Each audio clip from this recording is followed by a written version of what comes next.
உங்கள் favourite TV ஷோக்களை இனி miss பண்ண தேவையில்லை. ஜீ5 இல் முற்றிலும் இலவசமாக காணுங்கள், இங்கேயும் எப்பொழுதும்.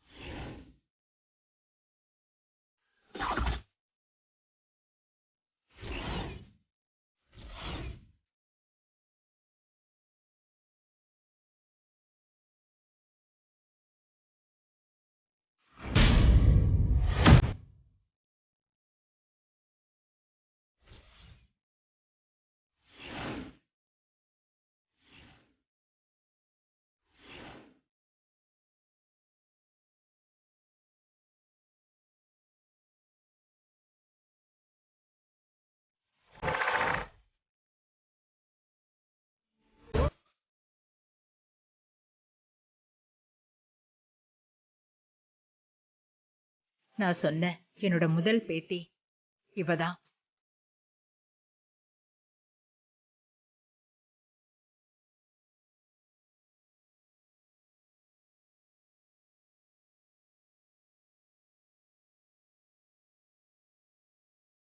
எங்க ஒட்டுமொத்த குடும்பத்தோட சொத்தையும் பேரையும் கட்டி காக்க போற என் வீட்டு தேவதை.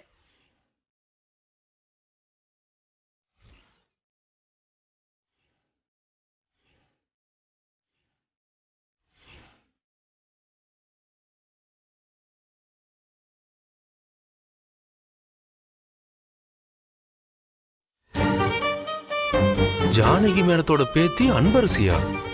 அன்பரசினா சந்திரசேகர் அங்கிளோட பொண்ணா? தங்கச்சி,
அப்ப அன்பரசி உனக்கு தானா?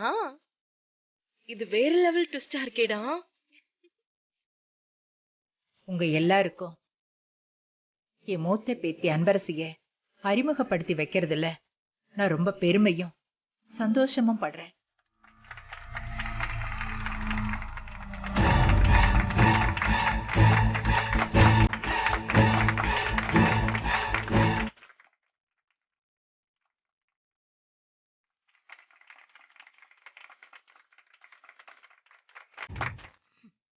Mom, what the hell is happening? பாட்டிக்கு என்ன பைத்தியம் பிடிச்சிருக்கா? ஹே அனன்யா, மா வெயிட். ஏங்க, இந்த அன்பரசி ஜானகி மேடமோட மூத்த பேத்தியா? இது எப்படி பாசிபிள்? Oh my God. 20 வருஷத்துக்கு மேல நாங்க தொலைச்சிட்டு தேடிட்டு இருந்த எங்க வீட்டு சொத்து திரும்ப இப்ப எங்ககிட்டே வந்து சேர்ந்துருச்சு.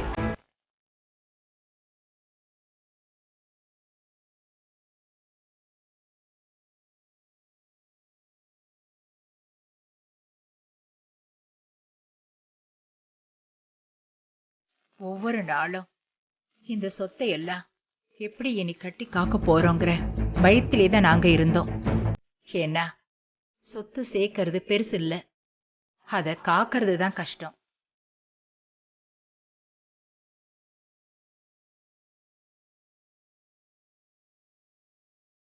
நான் முன்ன சொன்ன மாதிரி சொத்துங்கிறது வெறும் காசு பணம் மட்டும் இல்ல, குடும்பத்தோட பேரு புகழ் எல்லாத்தையும் சேர்த்துதான் சொல்றேன்.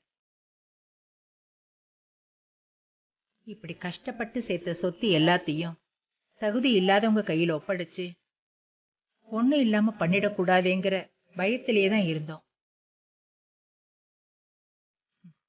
இனிமே எங்களுக்கு அந்த பயமே இருக்காது. ஏன்னா இதை எல்லாம் கட்டி காக்கிறதுக்கான எல்லா தகுதியும் இருக்கிற என் பேத்தி அன்பரசி தானே.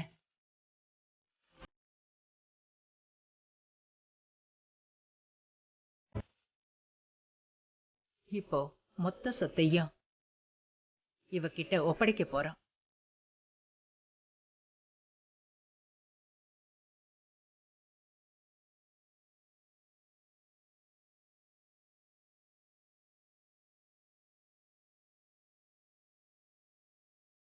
என் பேத்திங்கிறதுக்காக அன்பரசியை பத்தி நான் பெருமையா சொல்லல.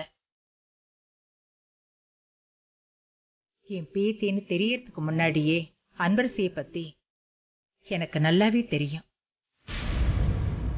தன்னை பத்தி யோசிக்கிறத விட அவ அடுத்தவங்கள பத்தி தான் அதிகமா யோசிப்பா.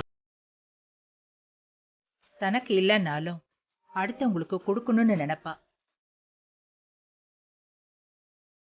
இப்படி ஒரு மனசு இருக்கிறவ கிட்ட தைரியமா எதை வேணாலும் ஒப்படைக்கலாம்.